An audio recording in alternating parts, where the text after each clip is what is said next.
이네. 아멘. 사사기 13장 15절에서 마지막 25절까지 말씀입니다. 사사기 13장 15절에서 25절 말씀입니다.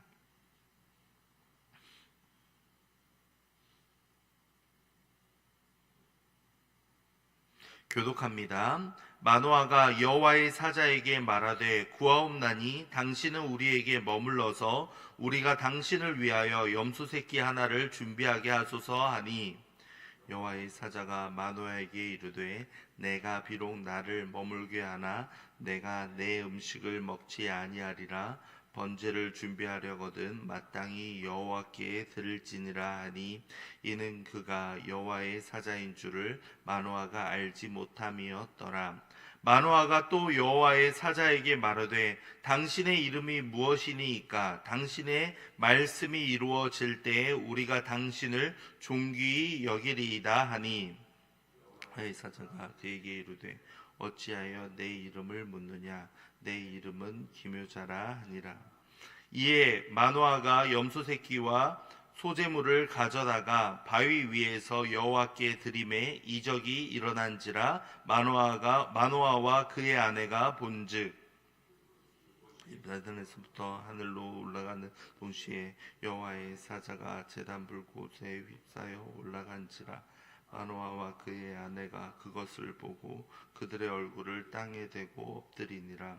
여호와의 사자가 마노아와 그의 아내에게 다시 나타나지 아니하니 마노아가 그제야 그가 여호와의 사자인 줄 알고 내게 이르되 우리가 하나님을 보았으니 반드시 죽으리로다 하니, 그의 아내가 그에게 이르되 여호와께서 우리를 죽이려 하셨더라면 우리의 손에서 번제와 소제를 받지 아니하셨을 것이요 이 모든 일을 보이지 아니하셨을 것이며 이제 이런 말씀도 우리에게 이르지 아니하셨으리이다 하였더라.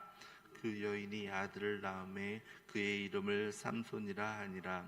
그 아이가 자라매 여호와께서 그에게 복을 주시더니 소라와 에스다올 사이 마네단에서 여호와의 영이 그를 움직이기 시작하셨더라. 아멘. 어제 말씀을 통해서 마노아라는 이 사람에 대해서 함께 이야기를 나누었습니다. 그가 많이 부족하고 연약한 사람이었다라는 것을 말씀을 드렸었죠. 아내의 이야기를 듣고도 여호와의 사람으로 보이고 또 여호와의 사자처럼 용모가 달라 보였다라고 아내는 분명히 마노아에게 전달을 했습니다. 그런데 이 마노아는 이 여호와의 사자라는 사실을 인지를 계속해서 못하고 있습니다. 그렇기 때문에 다시 한번 아내에게 이야기했던 그 나실인의 조건에 대해서 다시 묻고 확인하며 어떻게 이 아이를 키워야 되는지 재확인하는 장면, 그것이 바로 의심에서 비롯된 것이 아닌가라고 어제는 말씀을 드렸습니다. 어제에 이어서 오늘 말씀 역시도 이 마노아라는 사람이 얼마나 영적으로 둔감하고 판단이 흐려져 있는지를 확인할 수 있는 대목이 많이 등장하고 있습니다. 먼저 여호와의 사자에게 무엇을 이야기합니까? 당신을 위하여 염소 새끼 하나를 준비하게 하소서라고 이야기하고 있죠. 이것은 이 여호와의 사자가 특별한 존재라는 것은 알고 있는데 그저 여호와의 사람, 즉 선지자나 사람 정도로 지금 생각하고 있었다라고 보시면 되겠습니다. 사람이기 때문에 무언가 음식을 특별하게 대접하려는 그러한 목적으로 해석할 수 있었다는 것이죠. 이렇게 나오자 여호와의 사자는 뭐라고 얘기합니까? 내가 음식을 먹지 않을 것이다. 만약에 번제를 준비하려거든 마땅히 여호와께 드리라 라고 상세히 알려주고 있습니다. 그가 무엇을 잘못 생각하고 있는지 여호와께 집중해야 한다라는 사실을 말하고 있죠. 그런데 다시 한번 17절을 보시면 어떻게 반응하고 있습니까? 당신의 이름이 무엇입니까? 성도님들은 당신의 이름을 묻고 있는 이 마노아의 행동을 어떻게 이해하실 수 있겠습니까? 이것은 나중에 이 후반부에 나오는 것처럼 말씀이 이루어질 때 우리가 당신을 존귀히 여기리이다. 설령 여호와의 사람이라 하더라도 지금 마노아는 이 여호와의 이 사람의 말을 듣고 여호와께 집중해야 되는 순간 아니겠습니까? 그런데 지금 마노아는 이 눈앞에 보이는 사람에게 집중하고 있는 겁니다.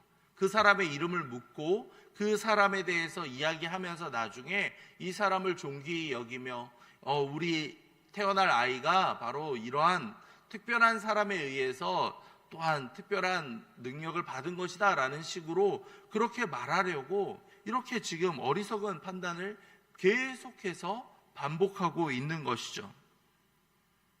이렇게 이야기하자 여호와의 사자가 그에게 이렇게 이야기하죠. 기묘자라 라고 표현해주고 있습니다. 이 기묘자라고 해석되어 있는 이 말은 원어를 보면 이 비밀이라고 보시면 되겠습니다. 즉 너무 놀랍기 때문에 특별한 것이다 라는 것으로 그렇게 이름을 설명해 버리고 넘어가고 있는 것이죠. 하나님께 집중하고 여호와 하나님을 바라봐야 하는 순간 계속해서 마노아는 눈앞에 보이는 사람에게 집중하고 심지어 그가 누구인지도 계속 깨닫지 못하고 있습니다. 이후에는 어떤 상황이 펼쳐집니까? 번제를 드리고 나자 여호와께 이제 이적이 일어나게 되죠. 20절을 볼까요? 불꽃이 제단에서부터 하늘로 올라가는 동시에 여호와의 사자가 제단 불꽃에 휩싸여 올라간지라 마노아와 그의 아내가 그것을 보고 그들의 얼굴을 땅에 대고 엎드리니라. 네. 이제 마지막 순간에 이제 번제가 드려지고 사자가 사라지는 장면을 보고 나서야 지금 내가 만난 사람이 사람이 아니라 여호와의 사자이구나라는 것을 깨닫게 됩니다. 이 사실을 알게 되자 그 사람의 말을 듣고 이제 아이가 태어날 준비를 해야 되겠다가 아니라 마노아의 반응이 무엇입니까? 우리가 하나님을 보았으니 이제 우리는 죽게 될 것이다 라는 계속된 잘못된 판단을 내리고 있는 것이죠. 얼마나 이 마노아가 영적으로 둔감해져 있는가를 명확하게 보여주는 장면이라 할 수 있겠습니다. 그런데 놀랍게도 그를 안심시켜 준 것은 바로 그의 아내였습니다. 현명한 아내가 처음에도 하나님의 사자가 아닌가라는 이야기를 했고 그 이야기를 전했는데 마지막 순간에도 마노아를 안심시키고 있는 장면이 참 인상적으로 보입니다.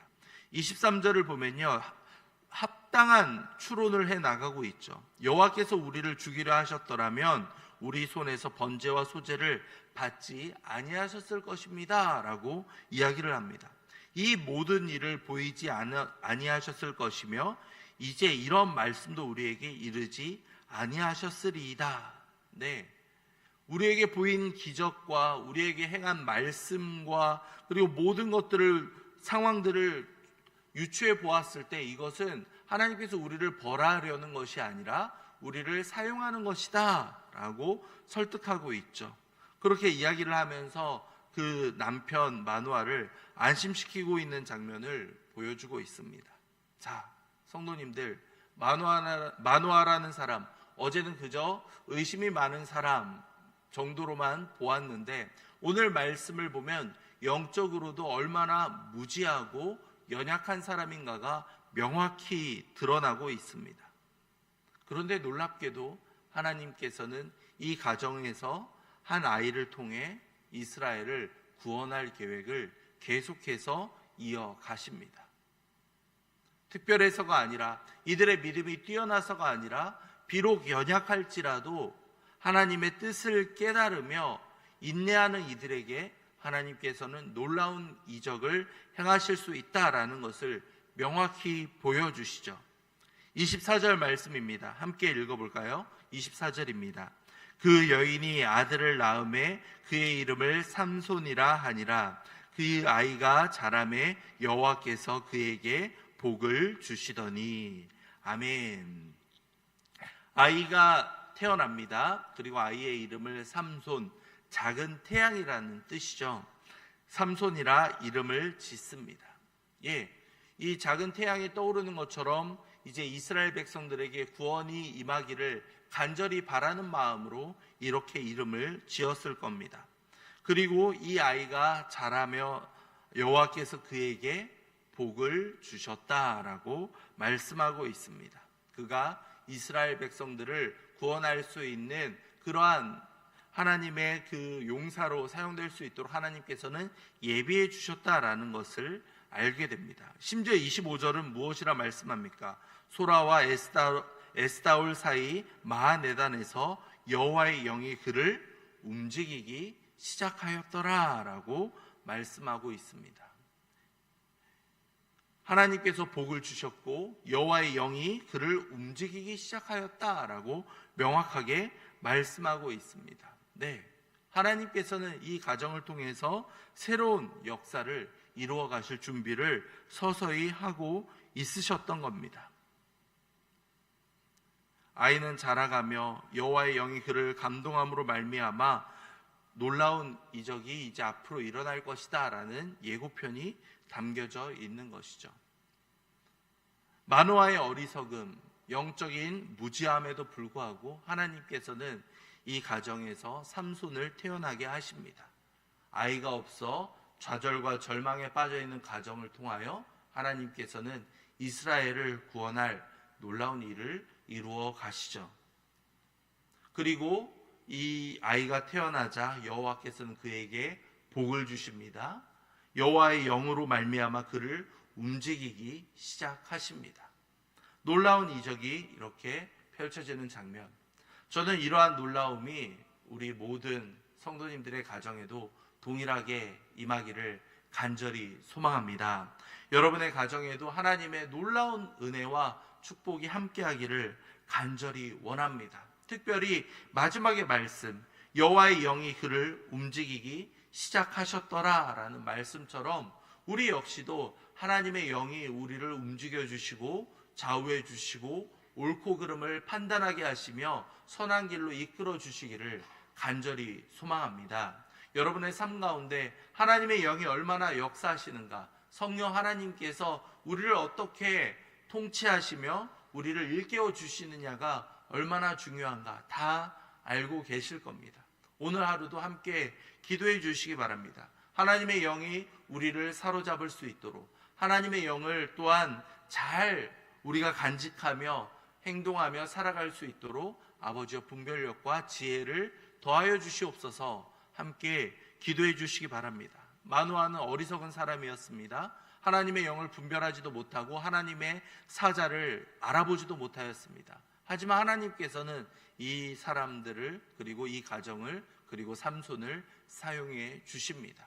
우리도 기도할 때 우리의 연약함에도 불구하고, 우리의 어리석음에도 불구하고 이를 깨닫게 하시며 하나님의 뜻대로 우리의 삶을 이끌어가 주시옵소서, 인도해 주시옵소서. 함께 기도할 수 있는 저와 여러분이 되기를 간절히 소망합니다. 말씀을 생각하며 함께 기도합시다. 주님, 우리의 혹시라도 마노아와 같은 영적인 무지함이 있다면 말씀을 통해 기도하는 가운데 깨닫게 해주시옵소서. 온전히 하나님의 뜻을 분별할 수 있도록 아버지여 우리에게 지혜를 더하여 주시옵소서. 함께 기도하시기 바랍니다.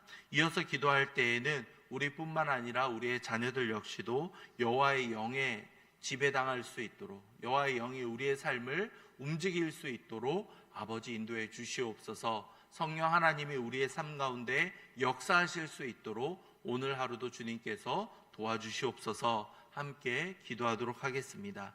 이어서 기도할 때에는 교회학교 여름 수련회 남아있는 청년부를 위해서 함께 기도해 주시기 바랍니다. 은혜로운 행사를 위해서 함께 기도해 주시고 우리 청년들이 더욱더 주님을 경험하며 한 단계 성장할 수 있는 귀한 시간 될 수 있도록 아버지 인도해 주시고 안전사고 없이 무사히 마무리될 수 있도록 주님 도와주시옵소서. 함께 기도하도록 하겠습니다. 이어서 기도할 때에는 우리 환우들과 연로하신 어르신들을 위해서도 함께 기도해 주시기 바랍니다. 주님의 도우심이 필요한 이들이 있습니다. 아버지여 이들을 움직여 주시고 주님 함께 해 주시옵소서. 기도하도록 하겠습니다. 오늘 말씀을 기억하며 또한 우리 자녀 세대를 위해서도 함께 기도하도록 하겠습니다. 우리의 자녀들이 하나님의 복이 임할 수 있도록, 그리고 하나님의 영이, 여호와의 영이 충만히 임할 수 있도록 우리 자녀들을 기억하여 주시며 성령 충만함을 더하여 주시옵소서. 함께 기도해 주시기 바랍니다. 또한 우리 담임 목사님을 위해서도 함께 기도하겠습니다. 우리 목사님 날마다 강건하게 붙잡아 주시며 능력 위에 능력을 더하여 주사 모든 사역을 능히 감당할 수 있도록 주님 함께해 주시옵소서. 기도하신 이후에 각자의 기도 제목으로 기도하도록 하겠습니다. 기도하겠습니다.